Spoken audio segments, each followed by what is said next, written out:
Bonjour à tous et bienvenue sur Monaco Info. Voici tout de suite le sommaire de ce journal. La CDE vient de donner rendez-vous à ses adhérents au Café Lorca, l'occasion de faire le point sur l'agenda 2014. Nous irons à Sochi pour vous présenter le chef de mission de la délégation monégasque, Raymond Niuti. Vous verrez des extraits de La Générale, de l'Élixir d'amour, un opéra de Donizetti qui sera interprété dans la salle Garnier à partir de vendredi. Et enfin, vous découvrirez les enjeux de la prochaine rencontre de Ligue 1. Monaco accueille Reims ce vendredi. On débute ce journal avec le rendez-vous des adhérents de la Chambre de développement économique de Monaco. Rendez-vous donné lundi dernier au Café Lorca. Les adhérents sont de plus en plus nombreux. L'occasion de faire le point pour la CDE sur le calendrier 2014. Christine Datomel. Le rendez-vous des adhérents de la CDE est le rendez-vous à ne pas manquer. Il a lieu une fois par trimestre et rassemble de nombreux entrepreneurs monégasques désireux de marquer de leur sceau l'activité économique de la principauté. Lundi, ils étaient au nombre de 180 pour ce premier rendez-vous de l'année et le 20e du genre depuis la création de la CDE en 1999 par son fondateur, Michel Pastor. Michel Pastor a été le premier président de la CDE en 1999. Il est resté 7 années. Il a vraiment boosté la CDE, notamment en adhérant à la Chambre de commerce internationale, qui a vraiment positionné au niveau mondial la Chambre de développement économique. Concernant les grands rendez-vous de l'année, la CDE a débuté fort puisque François Quentin, le président du groupe Highway France, fournisseur global de solutions dans le domaine des technologies, de l'information et de la communication, a rencontré lundi dernier lors d'un déjeuner-conférence les entrepreneurs monégasques. Au cœur des débats, le futur des télécommunications. Il nous a développé sa vision des nouvelles télécommunications dans les années à venir, les 10 prochaines années, notamment avec l'arrivée dans quelques 10 années de la 5G. Et puis dans la conversation, nous avons parlé avec lui de la Chine. Et il nous disait que pour lui, la bonne façon de développer nos relations avec la Chine, c'était de passer par Singapour. Nous l'avons écouté, mais en fait c'était déjà prévu. Nous irons en mission en début novembre à Singapour, ça sera le temps fort de l'année. Et puis les Pays-Bas? Alors les Pays-Bas, c'est dans le cadre de l'exposition Grace Kelly. Nous avons le prince Albert qui va se déplacer début juin aux Pays-Bas et nous serons à ses côtés pour essayer de développer l'économie monégasque aux Pays-Bas. Prochain rendez-vous de la CDE le 20 mars prochain, date à laquelle la Chambre de développement économique recevra une délégation d'entrepreneurs tchèques. Nous vous en avons déjà parlé. Mercredi, l'auditorium Régnier 3 accueillait le 3e forum de la formation en alternance et la 8e rencontre des métiers de la banque et de la finance. Nouveauté de cette édition, les trophées de l'apprentissage décernés aux étudiants les plus méritants et à leurs entreprises. On écoute à ce propos Sophie Vincent. Cette année, nous avons effectivement décidé de lancer les trophées de l'apprentissage de la Principauté de Monaco afin de récompenser donc les meilleurs apprentis de la Principauté sur l'année écoulée, donc ceux qui ont obtenu leur diplôme en 2013, mais aussi leurs entreprises d'accueil et leurs maîtres d'apprentissage.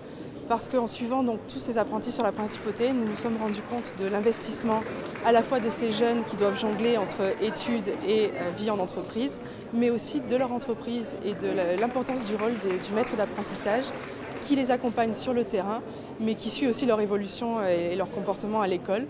Donc on a vraiment pu assister à de très belles aventures humaines et de beaux binômes se sont créés. Et donc il nous a apparu vraiment très intéressant et très utile de récompenser les 2 meilleurs jeunes de l'année, mais aussi leurs entreprises. Les Jeux Olympiques de Sochi s'achèvent ce dimanche. Un athlète monégasque reste en compétition. Olivier Genot disputera le slalom ce week-end. Pour veiller à son bien-être et à lui assurer un maximum de confort, un homme, le chef de mission de cette délégation. Voici son portrait signé Serge Prémont, Stéphane Maggi et Patricia Navarro.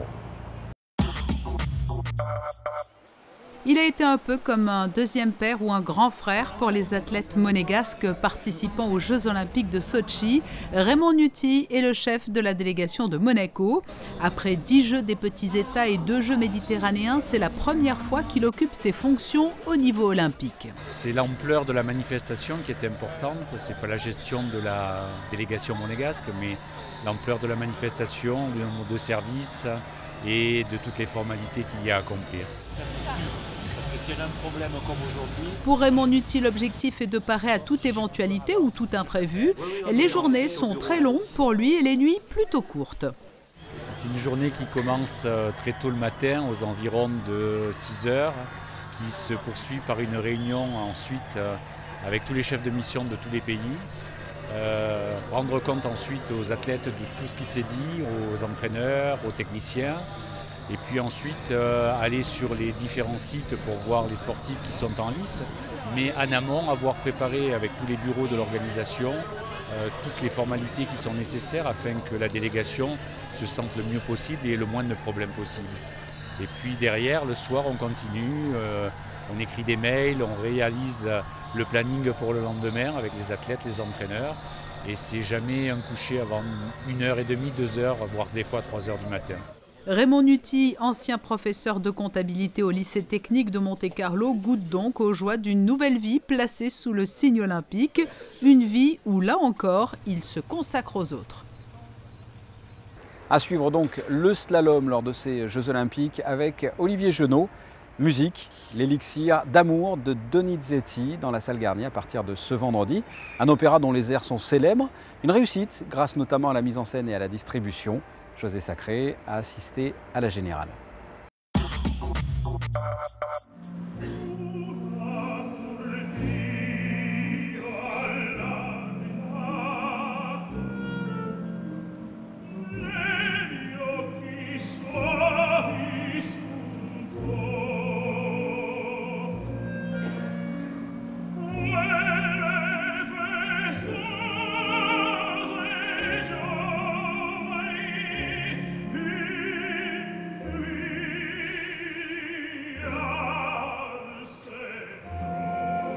Una fortiva lacrima, l'air sans doute le plus célèbre de l'opéra L'élixir d'amour de Donizetti. En créant cette œuvre à New York et à Monaco en 1904, le célèbre ténor Caruso, qui en avait fait son cheval de bataille, contribua à faire connaître l'élixir d'amour sur les plus grandes scènes du monde.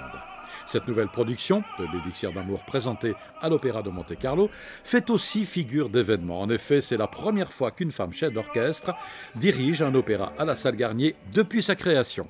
Pour Nathalie Stussmann, qui mène une double carrière de chanteuse alto et de chef d'orchestre, c'est aussi une première. J'ai toujours été une pionnière dans plein de choses, donc je suis à la fois contente parce qu'ouvrir la voie c'est quelque chose d'important dans la vie, dans l'histoire en fait. Et en même temps un petit peu triste que je sois la première après tant d'années. Mais grâce à Jean-Louis Grinda, qui a toujours la témérité de prendre les risques et de faire confiance aux gens quand ils croient en eux, j'ai eu la chance de pouvoir être ici avec vous ce soir et diriger mon premier opéra en fosse. Moi qui ai vu de l'opéra toute ma vie, mes parents étaient chanteurs, mais ma mère a beaucoup chanté ici avec le père de Jean-Louis qui était directeur de l'opéra. Donc il y a toute une histoire et c'est assez émouvant.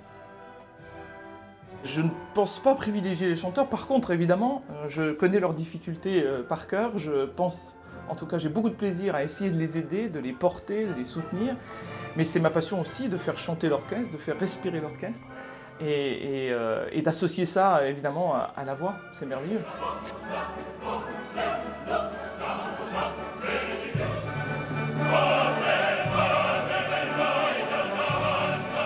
L'élixir d'amour est l'histoire d'un pauvre paysan, Nemorino, amoureux d'une jeune héritière, Adina. Il a recours au service d'un charlatan ambulant qui lui vend un élixir d'amour, en réalité une bouteille de Bordeaux, quand même. Malgré le nouvel aplomb du timide amoureux, Adina décide d'épouser un sergent. Mais les circonstances, à l'occasion un héritage, font plus d'effet que l'élixir. Adina tombe finalement dans les bras de Nemorino.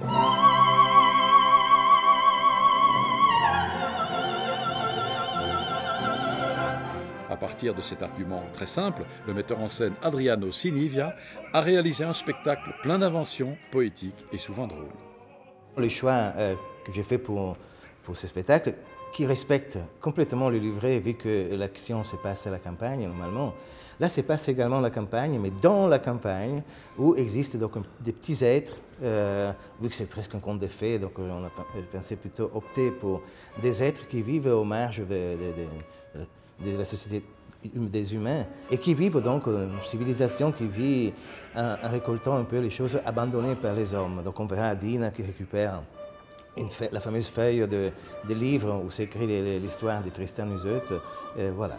Donc tout était un peu conçu dans cette démarche. Les chanteuses et chanteurs, jeunes et pleins de talent, l'Orchestre Philharmonique de Monte-Carlo, les chœurs de l'Opéra de Monte-Carlo, tous parfaits, ont enchanté le public de la Générale, y compris les jeunes enfants présents. Ce fut un régal.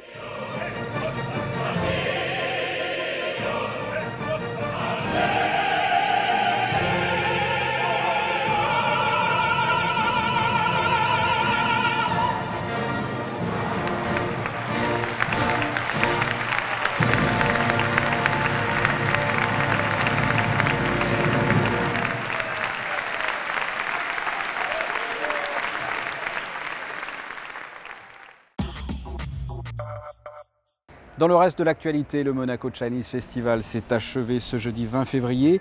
Tout au long de la semaine, vous avez pu découvrir les traditions et les coutumes chinoises. Des ateliers ont aussi été proposés ainsi que des conférences comme celle que vous découvrez en ce moment à l'image. Conférences sur la cuisine chinoise au sein de l'auditorium du lycée technique et hôtelier de Monte-Carlo. Un mot de football à présent avec la prochaine rencontre de l'AS Monaco au stade Louis II. Les hommes de Claudio Ranieri reçoivent Reims vendredi soir. Reims, une équipe dont les joueurs monégasques se méfient. Les enjeux de cette rencontre avec Émilie Rousseau. Après une belle victoire en Corse face à Bastia, l'AS Monaco est de retour au stade Louis II pour l'ouverture de cette 26e journée de Ligue 1. Les Rouges et Blancs accueillent Reims vendredi soir. Actuellement 7e au classement avec 39 points, les hommes d'Hubert Fournier ont réalisé une belle phase aller en l'emportant par exemple face à Lille, Marseille ou encore Lyon. Reims a également tenu tête aux Monégasques en championnat mais également en Coupe de la Ligue. Claudio Ranieri s'attend donc à une rencontre très disputée. Après Bastia, qui est un des meilleurs à domicile, Reims, c'est un des meilleurs à l'extérieur. Avant, il y a le Monaco, après Paris Saint-Germain, et troisième, c'est le Reims. Donc, c'est une équipe champagne. Hein? Donc, c'est très difficile. C'est un bon match parce que nous avons fait match nul aller. Nous avons perdu à la Coupe de la Ligue contre Reims, donc c'est un bon match. Un match auquel participera assurément Valère Germain, artisan de la remontée en Ligue 1 de l'ASM la saison dernière. Ce pur produit du centre de formation a retrouvé du temps de jeu en début d'année depuis la blessure de Falcao. Il a même inscrit son premier but dans l'élite fin janvier contre Marseille. Ça fait 5 matchs que je suis titulaire et ça fait énormément plaisir. Les 6 derniers mois, c'était vachement compliqué. Parce que quand tu es joueur de foot et tu sors d'une belle saison, tu as envie de jouer. Et quand tu es en tribune ou tu ne rentres pas, c'est difficile. Et voilà, après tu essayes de te battre tous les jours à l'entraînement, mais tu vois que le week-end c'est difficile, tu ne joues pas, donc tu te poses des questions. Et voilà, là ça fait, comme je l'ai dit, 5 matchs que je suis titulaire, j'essaie de tout donner, de marquer des points, parce qu'il y a quand même pas mal de concurrence aussi, donc il ne faut pas se relâcher. Et je suis vraiment très heureux d'être revenu, mais je sais que c'est que le début de ce qui va suivre. Laissé au repos samedi face à Bastia, Abidal devrait faire partie du 11 de départ. Berbatov devrait lui aussi figurer sur la feuille de match. AS Monaco-Reims, c'est vendredi à 20h30 au stade Louis II. Quel temps va-t-il faire cette fin de semaine? Voici la météo. À commencer par vendredi, un ciel incertain dans la matinée. Il se peut qu'il pleuve un peu. En revanche, de belles éclaircies dans l'après-midi. Les températures de 11 à 14 degrés. Samedi, une belle journée ensoleillée, il fera de 10 à 15 degrés. Dimanche, un beau temps, calme et des températures agréables de 11 à 16 degrés. Et enfin lundi, peu de changements pour ce début de semaine. Les températures sont supérieures au normal, comptez 11 à 15 degrés.